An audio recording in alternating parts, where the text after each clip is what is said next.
ఆసక్తికరంగా ఉమ్మడి విశాఖ జిల్లా స్థానిక సంస్థల ఎమ్మెల్సీ ఉమ్మడి విశాఖ జిల్లా స్థానిక సంస్థల ఎమ్మెల్సీ వైఎస్ఆర్సీపీ అభ్యర్థిగా బొత్స సత్యనారాయణను ఎంపిక చేసిన పార్టీ అధ్యక్షుడు వైఎస్ జగన్మోహన్ రెడ్డి.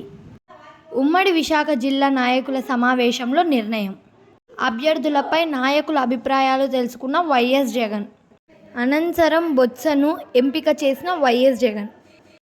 ఈ నెల 30న ఎమ్మెల్సీ ఎన్నికల పోలింగ్ జరగనుండగా ఈ నెల 13 వరకు నామినేషన్ల స్వీకరణ జరగనుంది. స్థానిక సంస్థలలో పార్టీల వారీగా బలాబలాలు ఇలా ఉన్నాయి. ఎక్స్ అఫీషియో సభ్యులతో కలిపి మొత్తం 841 ఓట్లు ఉన్నాయి. వాటిలో వైఎస్సీపీకి 615, టీడీపీ 215 ఓట్లు, 11 ఖాళీలు ఉన్నాయి. పలువురు వైసీపీ కార్పొరేటర్లు ఇప్పటికే పార్టీ ఫిరాయించగా మరికొంతమంది అదే బాటలో ఉన్నట్లు సమాచారం.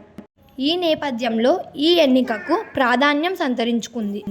గతంలో వైసీపీ ఎమ్మెల్సీగా ఉన్న వంశీ కృష్ణ యాదవ్ రాజీనామాతో ఎన్నిక జరుగుతోంది.